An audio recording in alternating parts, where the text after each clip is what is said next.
Olá, caro internauta, você que nos acompanha, seja bem-vindo a mais um Projeto Campeão. Farias Brito e Agora Eu Passo estão juntos numa super parceria, com um site especialmente montado para você e para sua aprovação. www.estudeparoenem.com.br. Exercícios, videoaulas, comentários, simulados e muito mais. Eu sou o professor Davidson Sampaio, da disciplina de História, e serei o responsável por conduzir a nossa viagem pelo estudo da história do nosso país. O nosso verde e amarelo, que vai começar hoje. Antes mesmo de chegar a este verde e amarelo, hoje nós vamos conversar um pouco sobre a expansão marítima portuguesa e seus desdobramentos. Afinal de contas, foi assim que o Brasil apareceu dentro de uma lógica europeia, dessa civilização, desta visão eurocêntrica que foi se consolidando ao longo do tempo, até mesmo no estudo da história. Seja bem-vindo ao nosso trabalho, vamos juntos, força, coragem, determinação, foco que você vai conseguir o seu objetivo. Acompanhe comigo, por favor. Antes de mais nada, eu queria apresentar para vocês, tá? Nós temos um roteirozinho aí para seguir, tá? Eu queria apresentar para vocês um personagem que vai estar aqui em nossas aulas. É esse bonequinho aí, simpático, é o Zé Ideia. Ele vai estar ali para indicar que existe um fato de grande relevância que você não pode descuidar. No nosso roteiro de hoje, você vai acompanhar uma introdução sobre a transição do feudalismo para o capitalismo, as motivações da expansão marítima, as razões do pioneirismo português, as rotas, os projetos de Portugal e da Espanha, a forma como foi dividido o mundo entre essas duas potências da época e depois a gente vai terminar falando sobre algumas considerações finais. Vamos ao trabalho. Como foi então que surgiu o Brasil? Antes de tudo isso, nós precisamos lembrar que o surgimento do Brasil se dá num contexto de transição. Transição do chamado feudalismo para o capitalismo. Mas afinal de contas, professor, e o que é isso?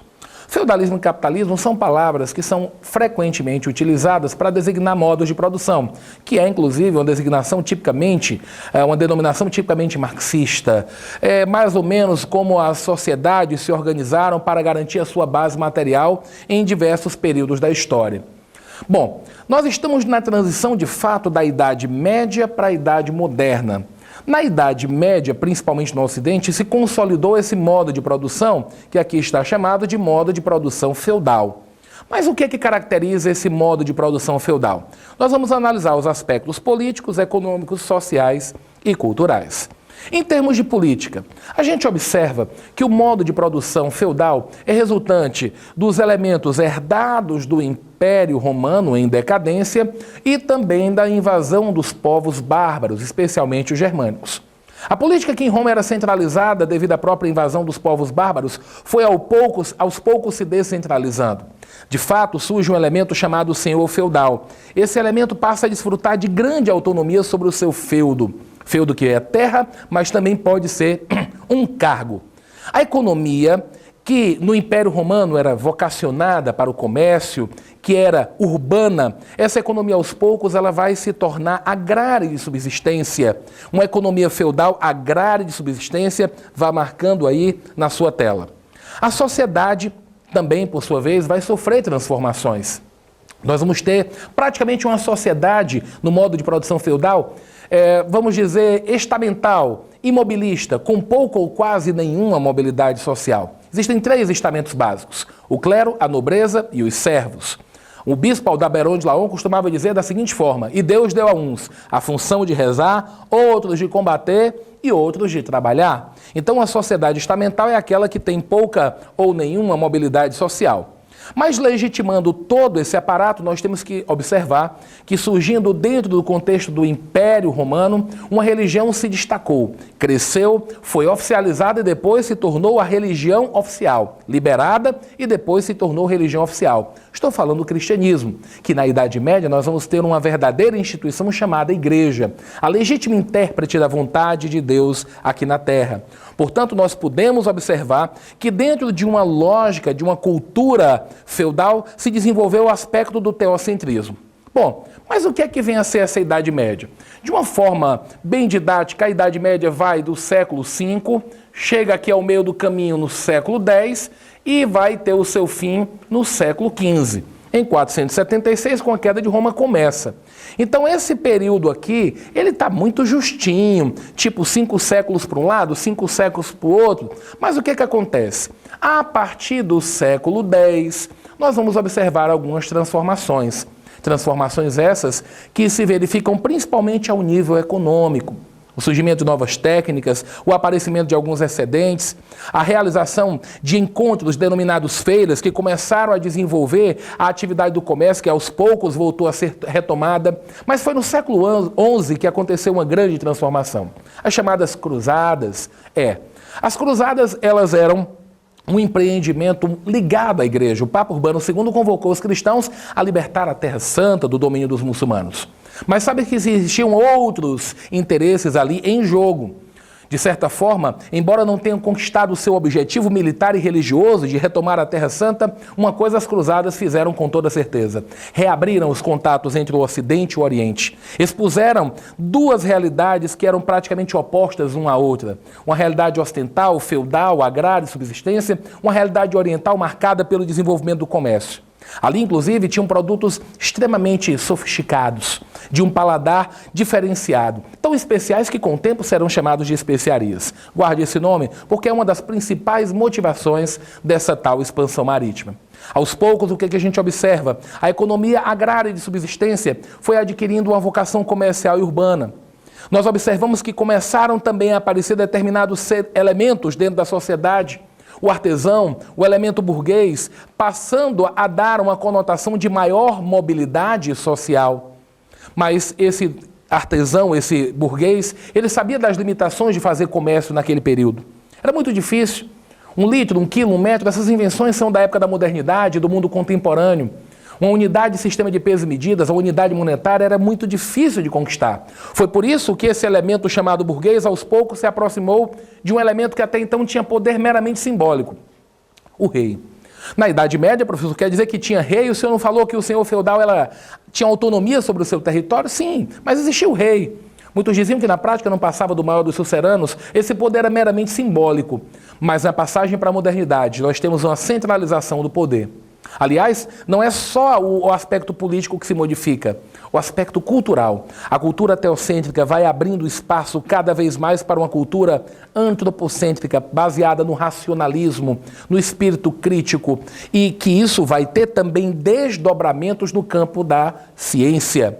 Bom, então, será que o Zé Ideia já está próximo de aparecer? Vou dar um clique aqui, vamos ver se ele vai aparecer. Fique de olho, porque no processo da expansão marítimo-comercial, a centralização do poder é determinante para que Portugal se tornasse posteriormente o grande pioneiro, aquele elemento que iniciou o processo chamado de expansão marítima. Então nós estamos apresentados do século V ao XV, passando aqui pelas transformações do século X, é nesse contexto aí que nós vamos ter essa tal da expansão marítima. Bom, motivações. O que é que você então está pretendendo na sua vida? Qual é a tua motivação? Você estuda para quê? Qual é a universidade que você pretende cursar? Você tem sonhos, constrói os seus objetivos que passam por determinados esforços e que às vezes nos consomem bastante, consomem tempo, consomem investimento, mas que no final você tem a consagração daquele projeto. As motivações portuguesas eram verdadeiramente magníficas. Perceba, a busca de especiarias no Oriente. Aqueles produtos como cravo, canela, gengibre, noz moscada, pimenta do reino, entre outros, que serviam para dar gosto, que serviam para disfarçar o sabor amargo e até para conservar os alimentos por mais tempo. Lembre-se, naquela época não tinha geladeira, Prosdóximo, Brastemp ou qualquer outra marca. Na verdade, havia dificuldade de conservar aqueles alimentos por mais tempo. As especiarias desenvolviam, então, esse projeto, acabavam cumprindo essa função. Professor, mas o comércio de especiarias já não existia? Existia, mas ele era difícil, porque a rota utilizada era a rota do mar Mediterrâneo. uma rota, inclusive, muito perigosa, uma rota que ela tinha como perigo ali a questão dos mouros, dos piratas que poderiam atacar os navios que vinham carregados dessas especiarias, e para completar essa problemática, existiam duas cidades que se destacavam, cidades italianas como a de Gênova e Veneza, que monopolizavam este comércio. Então veja, além do risco, havia ainda o monopólio comercial dessas cidades italianas. Mas, na verdade, uma das grandes motivações no que se refere à expansão marítima estava na lógica mercantilista. O absolutismo mercantilismo, eu queria que você usasse essa figura de linguagem com frequência, é como uma moeda que tem frente e verso, tem cara e coroa. Se de um lado tiver escrito absolutismo, do outro lado com certeza vai estar escrito mercantilismo. Queridos, mercantilismo é a intervenção direta do Estado da economia, é a forma econômica da manifestação do Estado moderno absolutista, e que uma das suas principais diretrizes era a questão dos metais preciosos. Além de tudo isso, da busca de especiarias, da busca de metais preciosos, a igreja se tornou uma grande parceira. A expansão da fé cristã acabou servindo também como justificativa e legitimação desse grande projeto. Bom, olhos a ideia aí aparecendo, destacando aí a questão das especiarias e também da política mercantilista. Bom, mas por que será, então, que um país tão pequeno quanto Portugal acabou se destacando como o pioneiro? Durante muito tempo, desde a época que você chamava a sua professora de tia, você provavelmente ouviu a situação da localização geográfica favorável. Você percebeu que Portugal soube habilidosamente lidar com os progressos técnicos, fruto do encontro com os muçulmanos, de invenções chinesas, entre outros elementos, a questão da caravela, da cartografia, das cartas náuticas, da bússola, do astrolábio, beleza. A polêmica envolvendo a escola de Sagres, a questão da tradição pesqueira, o fato de Portugal ter uma grande experiência na navegação, enquanto que a Espanha ainda teve que se desgastar expulsando os mouros do seu território, Portugal desfrutava de uma situação mais confortável, em paz interna e externa. Queridos, não há dúvida que todos esses elementos foram importantes, mas observe o que o Zé Ideia quer mostrar para você. A prematura centralização do poder, aqui representado na letra A, foi o fator determinante. A expansão marítima é um projeto cujo é indispensável o apoio de um Estado centralizado. Veja bem, nós falamos que a Idade Média vai do século V ao XV, e você vai perceber que em plena Idade Média, Portugal já tinha passado por dois processos de centralização. Primeiro, o surgimento de Portugal, que é fruto de um rompimento do Condado Portucalense, um lote de terra que teria sido doado pelo rei Dom João I, do Afonso VI, perdão, dizendo, esse elemento vai doar um lote de terra chamado Condado Portucalense, que em 1139, este vai se tornar um país independente. Dom Afonso Henriques, então, se torna o primeiro rei. Mais adiante, com a morte de Dom Fernando, houve uma crise na sucessão. A filha dele foi impedida de assumir pela sua vinculação, pelo seu casamento com o rei de Leão e Castela, sob o risco de voltar a ser um mero condato. E a burguesia coloca um outro João, o Dom João I, chamado de Mestre de Avis. Estava consolidado o projeto português em 1385. Portanto, um projeto foi no século XII e o outro projeto foi no século XIV. De certa forma, nós podemos dizer, enquanto a maioria dos estados modernos ainda não tinham sequer surgido, Portugal estava plenamente consolidado com o poder centralizado na mão do rei. Afinal de contas, Dom João, o famoso mestre de Avis, foi conduzido ao poder com uma grande parcela de contribuição da burguesia. Ele passava a ter agora um compromisso de retribuição. Bom, meus amigos, nós vamos agora adiante entender quais eram as diferenças entre o projeto português e espanhol. Querido, se você estudou um dia já Guerra Fria, percebeu que as duas grandes potências eram Estados Unidos representando o capitalismo e a União Soviética representando o socialismo. Pessoal, mas em se tratando de modernidade, as duas grandes potências hegemônicas são Portugal e Espanha. As primeiras a ter a centralização do poder na mão do rei. Portugal, então, desenvolve um projeto que começa em 1415, com a tomada de uma cidade no norte da África chamada Ceuta, e vai concluir em 1498, com a chegada de Vasco da Gama a Calicut. Se você fizer as contas, você vai ficar assustado com 83 anos de dedicação ao mesmo projeto. Queridos, pode ter certeza que os portugueses não teriam feito um investimento desse montante se não soubessem que no final deste arco-íris tinha realmente um pote de ouro. Afinal de contas, especula-se que esse lucro gerado pela viagem de Vasco da Gama, ele chegava a algo próximo a 6.000%. Portanto, um negócio fantástico. Para Portugal era a consagração de um projeto que lhe custou bastante.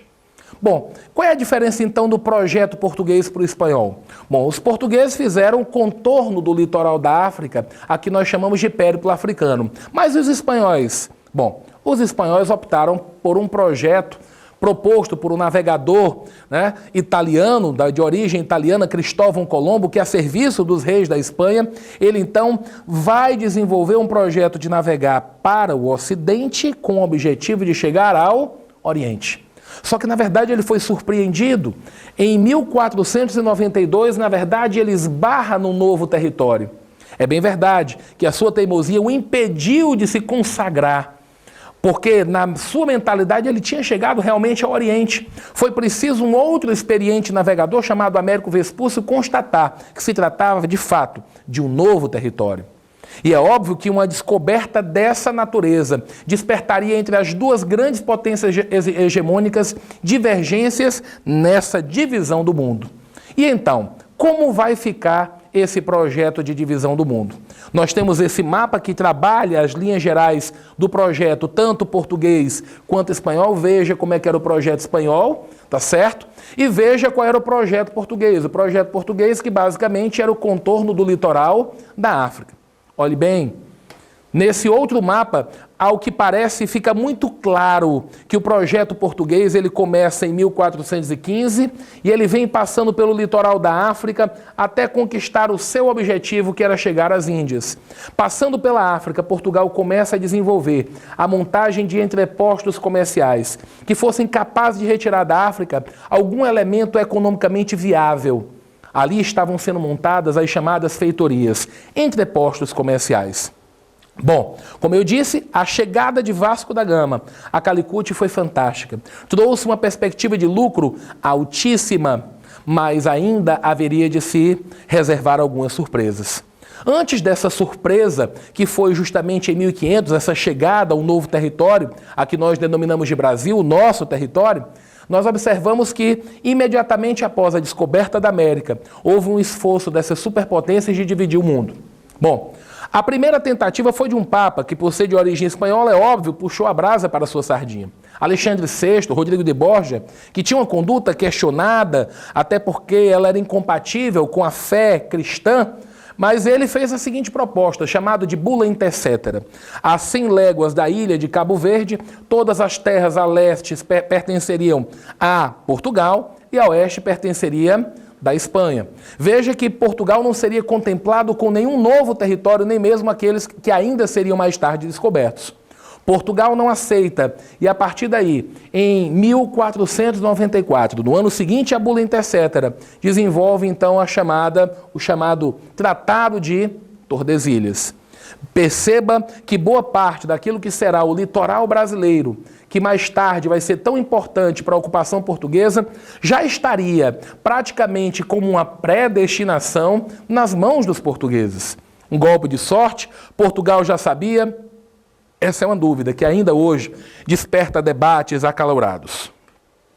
Bom, saiba que o Tratado de Tordesilhas ele é um ponto importantíssimo, como o Zé Ideia aqui apresentou, porque é o primeiro tratado resolvido na Idade Moderna por via diplomática e que mostrou a capacidade de Portugal de negociar também em seu favor. Bom, chegou a hora de fazermos as nossas considerações finais. Se nós voltarmos alguns mapas atrás, não sei se você está lembrado, que o projeto português se consagrou com a chegada de Vasco da Gama. E quando o rei de Portugal escolheu a Cabral, ao que tudo indica, ele não escolheu o navegador mais experiente, mas o mais confiável. Ao que tudo indica, ele saiu não com uma, mas com duas missões. A primeira, aquela que era visível, era chegar até Calicut novamente, garantindo a segurança da rota.